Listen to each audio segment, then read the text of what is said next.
अन्नदाता, नीत तुम्हारा अन्नदाता। पग पग पर है संग तुम्हारे अन्नदाता। लहू किसानों का बन के पसीना सींचता है धरती का सीना। मेहनत का तेरी हक दिलवाने, नई तकनीक नई खोज बताने। पशुधन को गुणवान बनाना, पौध सुरक्षा को सिखलाना, खेती के सब गुर समझाने, भारत का सरताज बनाने। आठों पहर है संग तुम्हारे अन्नदाता, अन्नदाता। नमस्कार, आप सभी का अन्नदाता कार्यक्रम में स्वागत है। मैं हूं आपके साथ श्वेता भट्टाचार्य। हर रोज की तरह कार्यक्रम में हम लेकर आते हैं खेती बाड़ी से जुड़ी हुई बहुत सी लाभकारी जानकारियां। तो चलिए सबसे पहले देखते हैं क्या है विशेष आज के कार्यक्रम में। क्षारीय भूमि और क्षारीय जल से प्रभावित क्षेत्रों में बोई गई फसल का प्रबंधन। गाय भैंस के अलावा अन्य पशुओं में यूरिया विषाक्तता के कारण लक्षण और बचाव के उपाय।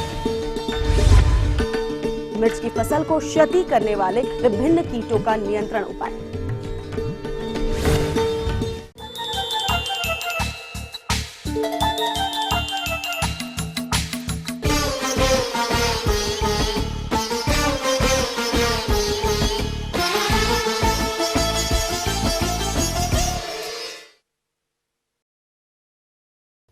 प्रदेश के कुछ क्षेत्रों में पानी और मिट्टी क्षार की समस्या से ग्रसित इन क्षेत्रों में जो किसान गेहूं की खेती किए हैं उन्हें फसल में विशेष देखरेख करनी पड़ती है, तभी अच्छी उपज मिल पाती है। तो किसान भाइयों, क्षारीय भूमि और क्षारीय जल वाले क्षेत्र में आप गेहूं की फसल में कौन कौन से जरूरी कार्य को करेंगे, आइए जानते हैं कृषि विश्वविद्यालय मोदीपुरम मेरठ के डॉक्टर संदीप सिंह तोमर से। जैसा कि हम देख रहे हैं कि जो खारे पानी में गेहूं का जो उत्पादन होता है उसका उत्पादन कम होता है, जिसकी कुछ वजह है क्योंकि हम प्रबंधन ठीक से नहीं कर पाते। प्रबंधन में देखिए कि सबसे पहले बात आती है कि खाद प्रबंधन, उर्वरक जिसे कहते हैं, पौधे के पोषक तत्व देने की जो क्षमता है। क्षारीय मृदा और क्षारीय पानी वाले क्षेत्रों में बोई जाने वाली गेहूं की फसल ऊसर के प्रभाव से फसल पीली और कमजोर हो जाती है, जिसके फलस्वरूप इस फसल की वृद्धि और विकास सामान्य मृदा वाली फसल की अपेक्षा बहुत कम हो जाती है। इसलिए ऐसे क्षेत्रों में बोई गई गेहूं की फसल से भरपूर उपज लेने के लिए आप किस तरह करेंगे उर्वरकों का प्रयोग, इस पर उचित सुझाव दे रहे हैं। तो गेहूं की फसल की बात करें तो गेहूं में हम देखते हैं कि जो सामान्यतः संस्तुत की जाती है कि हम नाइट्रोजन की मात्रा 120 किलोग्राम प्रति हेक्टेयर उपयोग करते हैं और जो फास्फोरस है वो 60 किलोग्राम प्रति हेक्टेयर उपयोग करते हैं। इसी तरह से पोटास की जो 40 किलोग्राम प्रति हेक्टेयर मात्रा संस्तुत की जाती है। इसी के साथ साथ हम देखें कि सल्फर की भी विशेष आवश्यकता होती है, क्योंकि सल्फर जब जमीन में डाला जाएगा तो अन्य पोषक तत्व हैं उनकी उपलब्धता बढ़ जाती है, जिससे कि क्योंकि पीएच जो है कि खारे पानी की वजह से धीरे धीरे बढ़ने लगता है तो सल्फर की वजह से पीएच कम होता है। तो जिसके लिए हम देखें कि आमतौर पर जिप्सम का उपयोग करते रहें, पानी के साथ भी जिप्सम का उपयोग करें, या खेत की जब तैयारी करते हैं उस समय भी जिप्सम का उपयोग किया जाए 2 क्विंटल प्रति हेक्टेयर के हिसाब से, तो ये पोषक तत्वों के हिसाब से विशेष लाभदायी होता है। नाइट्रोजन की और फास्फोरस और पोटास की जो मात्रा है, हम देखते हैं कि नाइट्रोजन की आधी मात्रा, फास्फोरस पोटास की संपूर्ण मात्रा आपने बुवाई के समय दी होगी। शेष जो नाइट्रोजन की मात्रा है उसको 2 भागों में बराबर बांट करके पहली सिंचाई जैसे आप कर रहे होंगे इस समय या कर दी है, तो इसके बाद में इसकी 1/4 मात्रा का छिड़काव कर दें। शेष 1/4 मात्रा को दूसरा पानी जब आप इसमें लगाएंगे उस समय डाल देना आवश्यक है। गेहूं की फसल में चौड़ी और सकरी दोनों प्रकार के खरपतवार देखने को मिलते हैं, जो हमारी गेहूं की फसल से उर्वरक और पानी के लिए प्रतिस्पर्धा करते रहते हैं। इसका विपरीत प्रभाव फसल की बढ़वार और उपज दोनों पर पड़ता है। इसलिए जरूरी है कि इन हानिकारक खरपतवारों को समय रहते नष्ट कर दिया जाए। तो कैसे करें इन खरपतवारों की रोकथाम? तो इस तरह से हम देखें कि इसमें जो खरपतवारों के नियंत्रण के लिए आपको इसमें जो खरपतवार नाशी जिन्हें हम कहते हैं, इनका उपयोग करना है, क्योंकि विभिन्न चौड़ी पत्ती और सकरी पत्ती वाले खरपतवार इसमें हो जाते हैं। सकरी पत्ती में जैसे जंगली जई है या गेहूं का मामा गुल्ली डंडा जिसे आप कहते हैं, और चौड़ी पत्तियों में हिरणखुरी है और भतुआ है, सेंजी है, पीली है, चाहे वो सफ़ेद है, और जंगली पालक है। इस तरह के खरपतवारों के नियंत्रण के लिए आपको कुछ खरपतवारनाशी का उपयोग करना है, जिसमें हम देखते हैं कि सल्फा सल्फ्यूरान जो दवा आती है उसकी एक 13 ग्राम का पैकेट आता है और 1 एकड़ क्षेत्र के लिए होता है। जब आपकी फसल लगभग 30 से 35 दिन की हो जाए तो आप इसको छिड़काव करें लगभग 150 से 200 लीटर पानी मिलाकर 1 एकड़ के लिए। इससे पूर्णतः नियंत्रण हो सकते हैं। या केवल सकरी पत्ती वाले खरपतवार हैं तो उसमें आइसोप्रोटूरान दवा जो आती है उसकी 1 किलोग्राम मात्रा प्रति हेक्टेयर के हिसाब से 400 से 500 लीटर पानी में घोलकर जब आप गेहूं की फसल 35 से 40 दिन की हो रही हो तो आप छिड़काव किया जा सकता है और खरपतवारों से नियंत्रण किया जा सकता है। यदि केवल चौड़ी पत्ती वाले खरपतवार हैं तो हम देखें कि 2,4-D की जो मात्रा है 625 ग्राम प्रति हेक्टेयर के हिसाब से आप इसका गेहूं की फसल जब आपकी 30 से 35 दिन की हो रही हो तो छिड़काव करके नियंत्रण कर सकते हैं। किसी भी फसल के वृद्धि और विकास में जल प्रबंधन की एक महत्वपूर्ण भूमिका रहती है। इसलिए क्षारीय पानी और क्षारीय मृदा वाले क्षेत्रों में हमारे किसान भाई सिंचाई जल का प्रयोग किस तरह करें जिससे उनकी फसल की बढ़वार ठीक प्रकार से हो सके और फसल से अच्छी उपज भी मिल सके। हम देखते हैं कि आमतौर पर पानी की उपलब्धता के अनुसार किसान भाई कभी कभी बार बार खारे पानी का उपयोग करते रहते हैं सिंचाई के लिए। ये इसके उत्पादन के हिसाब से ठीक नहीं है। यदि जहाँ तक संभव हो तो खारा पानी और दूसरा मीठा पानी या जिसे शुद्ध पानी कहते हैं उसकी दोनों बराबर मात्राएं सिंचाई के जल में जो भी आप नाली या जिससे लगाते हैं उसमें उपयोग की जाए तो निश्चित तौर से आपका उत्पादन बढ़ेगा और खारे पानी का प्रभाव फसल पर जो विपरीत प्रभाव होता है वो कम होगा। यदि ऐसा संभव नहीं होता है तो आप एकांतर क्रम में लगा सकते हैं। पहले शुद्ध साफ पानी से सिंचाई करें, क्योंकि पहले पानी में जहाँ तक संभव हो खारे पानी का उपयोग न करें, क्योंकि फसल बहुत छोटी होती है जिसे सीडलिंग अवस्था कहते हैं अंकुरण के बाद की, और ज़्यादा प्रभावित होने की संभावना रहती है। तो इस समय जहाँ तक संभव हो शुद्ध या फ्रेश वाटर जिसे कहते हैं उससे सिंचाई करें और अगली सिंचाई में आप खारे पानी का उपयोग कर सकते हैं, क्योंकि फसल फिर उसको सहन करने की इसमें क्षमता बढ़ जाती है। तो इस तरह से पोषक तत्व, खरपतवार प्रबंधन और जल प्रबंधन का आप ध्यान रखेंगे तो निश्चित रूप से खारे पानी की दशा में भी आप अच्छे से अच्छा उत्पादन प्राप्त कर सकते हैं। ये थी कुछ उपयोगी जानकारियां। आप लेते हैं एक छोटा सा ब्रेक, जल्द लौटेंगे और कार्यक्रम में आगे हैं महत्वपूर्ण जानकारियां। बने रहिए हमारे साथ। गाय भैंस के अलावा अन्य पशुओं में यूरिया विषाक्तता के कारण लक्षण और बचाव के उपाय।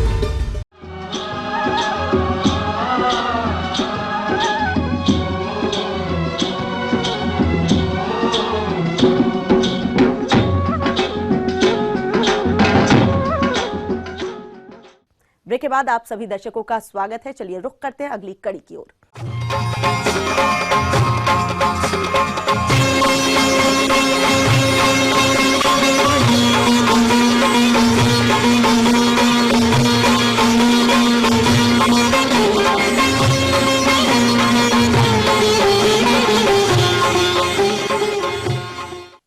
हमारे अधिकतर किसान गाय या भैंस का पालन करते हैं और कुछ छोटे किसान बकरी या भेड़ का पालन करते हैं। किसान भाइयों, इनमें एक समस्या आती है जिसमें पशु के मुंह से झाग आना, पेट फूलना, शरीर का कांपना, दांत पीसना, पेट में दर्द इत्यादि लक्षण दिखाई देते हैं, जिससे किसान समझ नहीं पाते और उचित उपचार के अभाव में पशु की मृत्यु भी हो जाती है। तो ये कौन सी समस्या है, पशु इससे ग्रस्त कैसे होते हैं और उपचार इसके क्या है, आइए जानते हैं कृषि विश्वविद्यालय पंतनगर के डॉक्टर एस.के. शुक्ला से। किसान भाई जो है हमारे बहुत ही पशु पालते हैं, गाय पालते हैं, भैंस पालते हैं, बकरियां पालते हैं, और इन पशुओं में कई बार क्या होता है यूरिया की विषाक्तता हो जाती है या यूरिया की टॉक्सिसिटी हो जाती है। क्योंकि किसान भाई जो है यूरिया का उपयोग खाद के रूप में करते हैं और जो खाद जो है कई बार चारागाहों पे, बरसीम पे या ज्वार पे डाल देते हैं, जिसकी वजह से कई बार विषाक्तता हो जाती है या टॉक्सिसिटी हो जाती है। इसके अलावा किसान भाई राशन में यूरिया मिला देते हैं या भूसा जो यूरिया उपचारित भूसे का प्रयोग करते हैं, जिसकी वजह से कई बार पशुओं में जो है यूरिया की विषाक्तता या टॉक्सिसिटी हो जाती है। यूरिया का मवेशी में राशन ठीक से न देने पर, या कई बार क्या होता है कई पशु भूखे होते हैं और उनको जैसे ही यूरिया या कोई भी इस तरीके का केमिकल मिल जाता है तो उसको ज़्यादा मात्रा में खा लेते हैं और उसके बाद उनको पर्याप्त मात्रा में पानी नहीं मिल पाता है, जिसकी वजह से भी ये विषाक्तता पैदा हो जाती है। हमारे जो किसान हरे चारे की फसलों में उर्वरक के रूप में यूरिया का अधिक प्रयोग कर देते हैं और वो चारा अधिक मात्रा में पशु के आहार में प्रयोग किया जाता है, तब ये समस्या पशुओं में अधिक आती है। तो पशुओं में यूरिया की अधिक मात्रा हो जाने पर किस तरह से प्रभावित करता है, आइए जानते हैं। ये यूरिया का उपयोग पशुओं में जो है नाइट्रोजन के रूप में प्रोटीन को बढ़ाने के लिए करते हैं और कम मात्रा में यदि हम इसका प्रयोग करते हैं तो उसमें पशु स्वस्थ रहता है और दूध भी अच्छा देता है। लेकिन यदि यूरिया की मात्रा ज़्यादा पहुंच जाती है शरीर में तो उसमें विषाक्तता पैदा हो जाती है। ये यूरिया र्यूमन में बैक्टीरिया द्वारा बनता है, उसको अमोनिया में कन्वर्ट करता है और फिर जो है जो माइक्रोब्स हैं या जो र्यूमन में जो फ्लोरा पाए जाते हैं उनका जो उनकी संख्या है वो काफ़ी ज़्यादा कम हो जाती है। पशुओं में यूरिया की विषाक्तता कैसे पैदा होती है इसके बारे में किसान भाई देखेंगे। यूरिया जो है र्यूमन में बैक्टीरिया द्वारा अमोनिया में परिवर्तित हो जाता है और फिर र्यूमन में माइक्रोफ्लोरा अमोनिया को प्रोटीन में बदल देता है, परंतु अत्यधिक मात्रा में यूरिया खाने से र्यूमन में अमोनिया का ज़्यादा निर्माण होने लग जाता है जो कि रक्त में अवशोषित हो जाता है, रक्त में उसकी मात्रा बढ़ जाती है और रक्त में पहुंच करके ये विषाक्तता पैदा कर देता है, जिसकी वजह से कोशिकाओं का हनन हो जाता है या सांस लेने में पशु को दिक्कत होने लग जाती है, शरीर में ऊर्जा की कमी हो जाती है और रक्त में लैक्टिक एसिड का स्तर जो है वो काफ़ी बढ़ जाता है। अमोनिया मस्तिष्क में पहुंच करके मस्तिष्क को भी प्रभावित करती है। पशुपालक भाइयों, आप कैसे जानेंगे कि पशु यूरिया विषाक्तता से ग्रसित है और यदि ऐसी समस्या पशु में आ गई है तो सबसे पहले करना क्या है? यूरिया विषाक्तता के जो लक्षण हैं वो पशु के मुंह से झाग रहित लार निकलना, पेट का फूलना, पशु का कांपना, दांत जो है पीसना, दांत जो किटकिटाते हैं इस तरीके से, और ये मुख्य रूप से ऐसे लक्षण आते हैं। पेट में दर्द होता है, पशु अशांत हो जाता है, वो कई मतलब उसकी स्थिति जो है वो ऐसी होती है, काफ़ी बेचैनी महसूस करता है, आँखों के पलक और मुंह के पास जो ऐंठन हो जाती है और कई बार जब बहुत ज़्यादा तीव्रता हो जाती है तो जानवर की मृत्यु हो जाती है। उपचार के लिए पशु के आसपास एक तो है विषाक्तता का स्रोत हटा देना चाहिए, यानी कि यूरिया खाद वहाँ आसपास नहीं होनी चाहिए, जहाँ पे आप पशुओं को बांध रहे हैं वहाँ पे यूरिया नहीं रखनी चाहिए। दूसरा, अमोनिया का निर्माण रोकने के लिए हम जो है सिरका देते हैं, जो गांव में सिरका उपलब्ध है, चाहे वो गन्ने का हो, चाहे सेब का हो या संतरे का हो, कोई भी सिरका ले लेंगे, उसको 2 से 6 लीटर सिरका 40 से 45 लीटर पानी में मिला करके और बीमार पशु को पिलाएंगे, इससे पशु जल्दी ठीक हो जाएंगे। दूसरा, र्यूमन में जो है माइक्रोफ्लोरा को बढ़ाने के लिए र्यूमन का कट जो है अच्छे जानवर का, जो हेल्दी जानवर है, जो स्वस्थ जानवर है, उससे हम उसका र्यूमन का फ्लूइड जो है उसके र्यूमन में डालेंगे, तो इससे धीरे धीरे पशु ठीक होने लग जाते हैं। इसके प्रबंध के लिए है कि पशुओं को जो चारा खिलाएं उसमें यूरिया की मात्रा ज़्यादा ना डाली जाए। जो हरा चारा आप उत्पादित कर रहे हैं, चाहे बरसीम है या ज्वार है या बाजरा है, उसमें यूरिया का कम से कम उपयोग करें। जो राशन खिला रहे हैं उसमें भी यूरिया ना मिलाई जाए और यदि भूसा उपचारित खिला रहे हैं तो उसमें एक पर्याप्त मात्रा है, जैसा कि मैंने बताया कि 30 से 40 ग्राम यूरिया एक पशु जो दुधारू पशु है वो एक दिन में खा सकता है। अगर इससे ज़्यादा मात्रा दी जाएगी तो उसमें ये लक्षण पैदा होंगे। हमारे किसान भाइयों को ये हम सलाह देते हैं कि वो अपने पशुओं को यूरिया खिलाएं, लेकिन मात्रा निश्चित रखें। यदि किसी वजह से एक्सीडेंटली वो यूरिया खा लेते हैं तो उनका तुरंत ही उपचार कराएं और इसके लिए सबसे अच्छा उपचार है सिरका पिला देने से यूरिया की विषाक्तता समाप्त हो जाती है। आगे और भी है कुछ रोचक जानकारियां, पर यहाँ पर रुकेंगे एक और कमर्शियल ब्रेक के लिए, जल्द हाजिर होते हैं। मिर्च की फसल को क्षति करने वाले विभिन्न कीटों का नियंत्रण उपाय।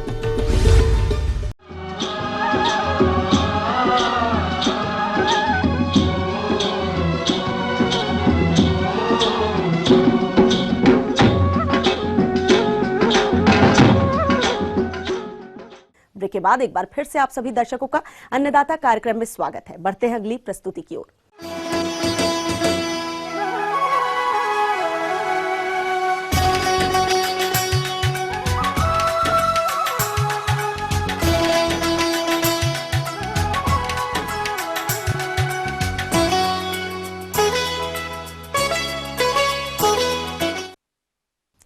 प्रदेश के जिन किसानों ने मिर्च की फसल लगा रखी है, उनकी फसल में इस समय कई तरह के कीटों का प्रकोप देखने में मिलता है।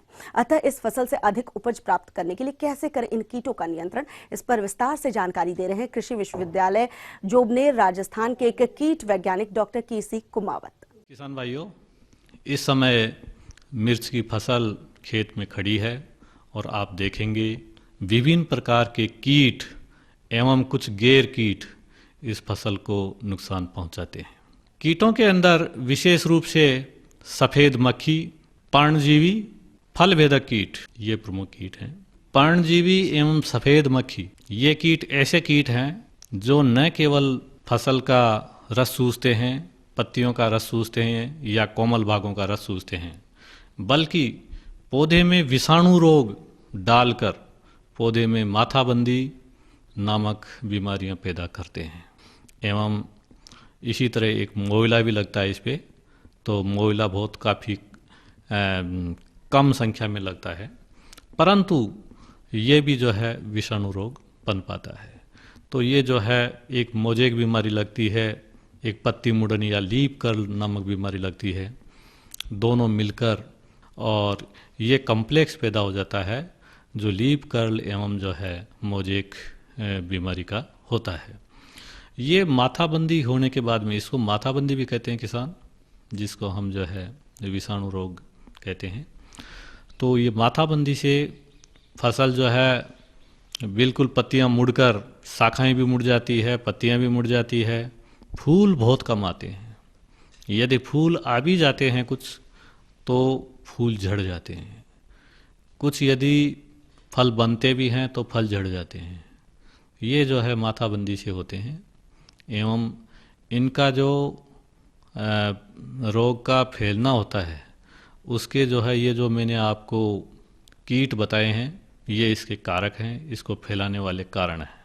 इस बीमारी का प्रकोप रोकने के लिए हमें इन कीटों का प्रकोप नर्सरी अवस्था में यानी पौधशाला अवस्था में ही करना होगा, क्योंकि ये रोग पौधशाला में ही फैला दिए जाते हैं और तत्पश्चात जब हम पौधों का खेत के अंदर स्थानांतरण करते हैं उस समय ये रोग जो है आपको दिखाई देगा। यदि नर्सरी में आप प्रबंधन करें तो उस समय जब आप बीज बुआई करते हैं उस समय नर्सरी में कार्बोफ्यूरॉन या फोरेट जो दानेदार दवा है, कार्बोफ्यूरॉन 3G नाम का जो दानेदार दवा है, एम्फोरेट 10G नाम की दानेदार दवा है। इन दवाओं में से कोई भी दवा 10 ग्राम प्रति वर्ग मीटर के हिसाब से काम में लें एवं ज़मीन में या भूमि में अच्छी तरह मिला दें और मिलाने के पश्चात बुआई करें। तत्पश्चात किसान भाइयों जैसे ही फसल उगेगी इसको एक नायलॉन का नेट आता है, नायलॉन के नेट से कवर कर दें ताकि ये छोटे छोटे जीव जो होते हैं, सफ़ेद मक्खी होता है, पर्णजीवी होते हैं, दूसरे और भी कई कीट होते हैं, ये जो है पौधशाला में नहीं घुस पाए, इसलिए इसको जो नायलॉन नेट आता है उससे कवर कर दें। तत्पश्चात जैसे ही फसल 15 दिन की हो जाए डाइमिथोएट या मिथाइल डिमेटोन इन दोनों दवाओं में से कोई भी दवा का 1 मिलीलीटर प्रति लीटर के हिसाब से पानी में घोल बनाकर छिड़काव करें। 15 दिन पे ये छिड़काव करने के पश्चात 30 दिन पे दोबारा छिड़काव करें। इन दोनों दवाओं में से कोई दवा ले लें। इसके पश्चात फसल को स्थानांतरण करना होता है खेत में।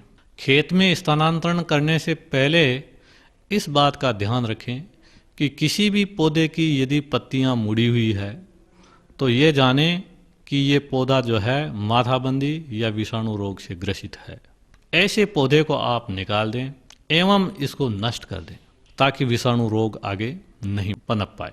इसके पश्चात आप फसल को स्थानांतरण कर दें एवं जब फसल उसमें से कुछ पत्तियां फूट जाए यानी कि लगभग 20-25 दिन की फसल हो जाए उस समय प्रथम छिड़काव करें। प्रथम छिड़काव इमिडाक्लोप्रिड 17.8 SL नामक दवा आती है, इसका छिड़काव करें। ये दवा 4 लीटर पानी में 1 मिलीलीटर के हिसाब से मिलाकर छिड़काव करें। तत्पश्चात दूसरा छिड़काव पहले छिड़काव के 15 दिन पश्चात करें। 15 दिन पश्चात आप दवा बदल दें। इसके पश्चात आप देखेंगे लगभग 45 दिन की फसल जब हम स्थानांतरित किए हो जाते हैं तो फसल पर फूल दिखेंगे एवं फूल आने के पश्चात फल आएंगे। उस समय यदि फल आने के समय आपको एक इसमें कीट लग जाता है जिसको फल छेदक कीट कहते हैं। फल छेदक कीट फलों को छेद कर अंदर पहुंच जाता है एवं इस तरह फलों को खराब कर देता है। यदि फल छेदक लग गया है तो उस समय तो मेलाथियोन 1 मिलीलीटर प्रति लीटर के हिसाब से छिड़काव करें। मेलाथियोन स्प्रे करने के 2 दिन पश्चात आप फलों को तोड़ सकते हैं।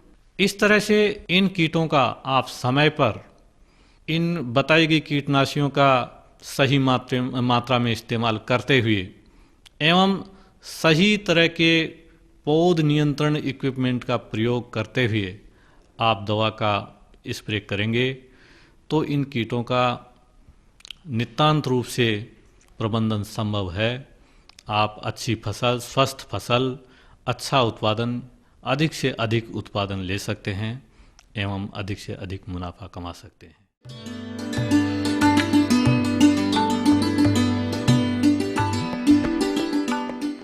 अन्नदाता हेल्पलाइन निशुल्क फोन संपर्क सेवा के माध्यम से आपके द्वारा पूछे गए प्रश्नों में से 1 या 2 महत्वपूर्ण प्रश्नों को हम अपने कार्यक्रम में शामिल करते हैं। इसी के तहत आज का चयनित प्रश्न और उसका जवाब इस प्रकार है।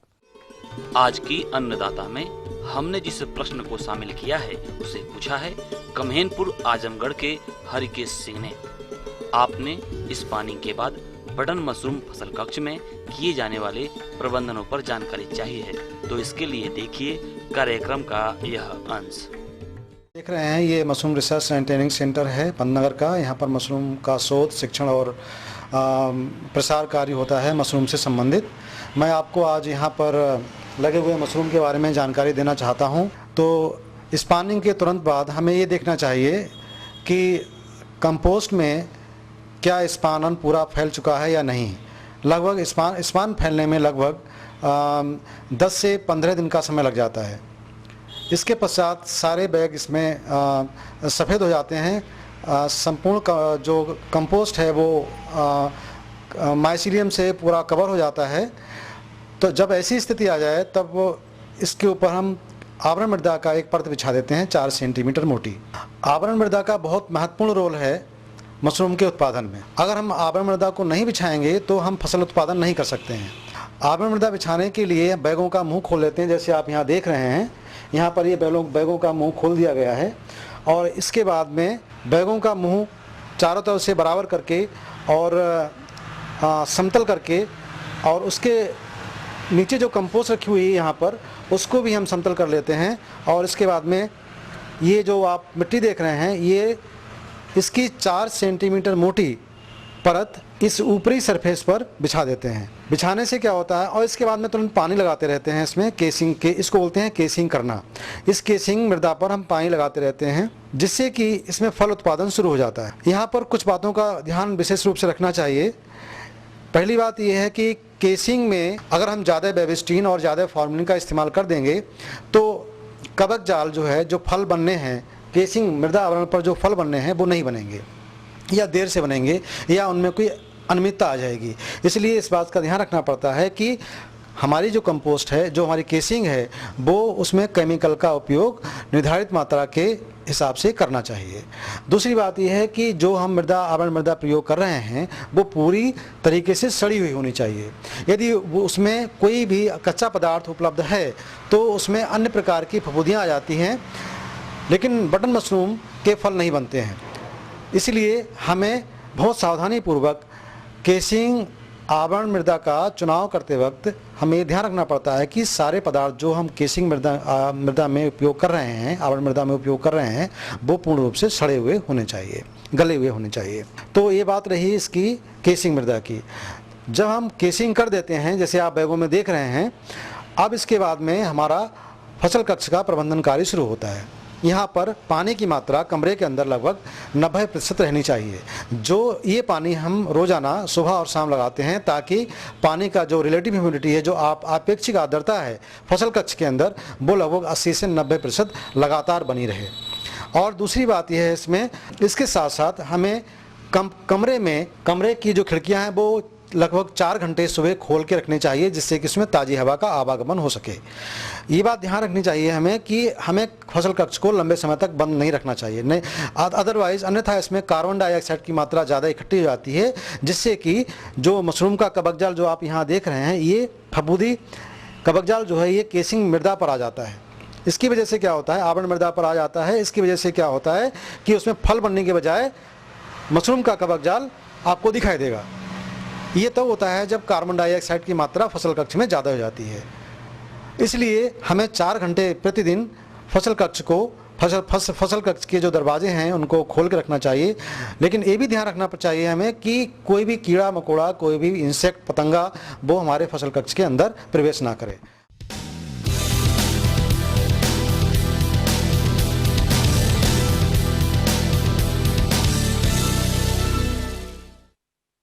राज्य की विभिन्न मंडियों में कृषि उत्पादों के चढ़ते उतरते बाजार भाव की संक्षिप्त जानकारी इस प्रकार है।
हम ये उम्मीद करते हैं कि आज का कार्यक्रम आप सभी दर्शकों के लिए उपयोगी रहा होगा। किसान भाइयों, अन्नदाता आपकी सेवा के लिए संकल्परत है। कृषि संबंधित समस्या और सुझाव के लिए आप हमें इस पते पर संपर्क कर सकते हैं। प्रोड्यूसर अन्नदाता, ETV Uttar Pradesh Uttarakhand, Ramoji film city Hyderabad 501512। साथ ही आप हमें ईमेल भी कर सकते हैं। हमारा ईमेल एड्रेस है annadata.up@etv.co.in। इसके अतिरिक्त आप हमें निःशुल्क हेल्पलाइन नंबर 180010845999 पर सोमवार से शनिवार सुबह 10 से शाम 4 बजे के बीच संपर्क कर सकते हैं। अब आइए देखते हैं कल दिखाए जाने वाले कार्यक्रम की मुख्य झलकियां। राजमा की फसल को क्षति पहुंचाने वाले कीट और रोगों के नियंत्रण उपाय। बकरियों में विषाणुओं से लगने वाली बीमारियों से बचाव और रोकथाम।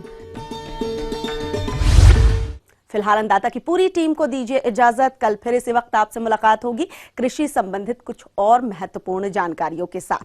नमस्कार।